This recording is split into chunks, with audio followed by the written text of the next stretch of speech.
18 март сәғат тілләре 8-ге жетіп келе. 23-30 Нурлат Гыймадинов участок сайлау комиссиясы урнашкан бина янында халық шақты жиылған. Санаулы минутлар һәм сайлау процессына старт бериле. 1850 кеше сайлаучылар саны шул кадәр. 60лап кешене иде сайлатырга ниятләгәннәр. Беренче кат сайлаучылар да шактый. Лилиана Гарифуллина шуларның берсе. Февральдә кызга 18 яшь тулган. Ул сайлау участогы урнашкан беренче мәктәптә белем ала. Киләчәктә журналист булырга хыяллана. Әлегә мәктәп тормышының иң актив экзасы. Сегодня мы на выборы пришли всей семьей. Я голосую сегодня в первый раз. Я считаю, что это очень важно иметь активную гражданскую позицию. Я принимаю участие во многих общественных движениях. И принять участие в таком важном событии для страны, это тоже для меня очень важно. Потому что я хочу, чтобы наша Россия процветала и у нее было достойное будущее.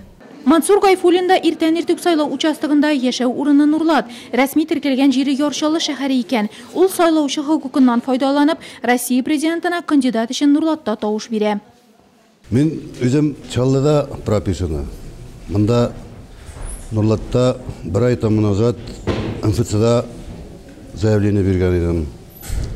Мына бүген инде үземнең илем каршында үземнең гражданский долгымны бирергә килдем. Нурлат шәһәрендә сайлауларга килдем. Ил язмышына битараф кала алмыйм.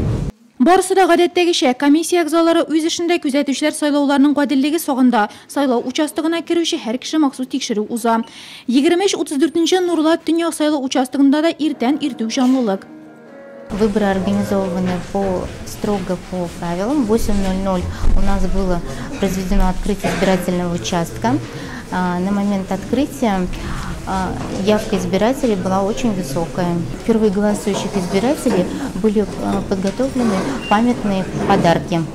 400 кеше әлеге участокта тавыш бирергә тиешле 2867 кешенең шул кадәре 1 сәгать эчендә үз гражданлык бурычын үтәде. Әле яңа Нурлат районы башкарма комитеты җитәкчесе итеп сайланган Алмаз Әхмәтшин да әлеге участок сайлаучысы. Для любой страны выборы имеют очень большое значение для устойчивости политической и государственной системы. Выборы любого уровня, и муниципального, и регионального, особое значение имеют выборы федерального уровня, тем более главы государства. Глава государства является гарантом Конституции, законов Российской Федерации, свобод и прав граждан. Поэтому хотелось бы, чтобы все граждане Российской Федерации как один пришли на выборы и выполнили свой гражданский долг.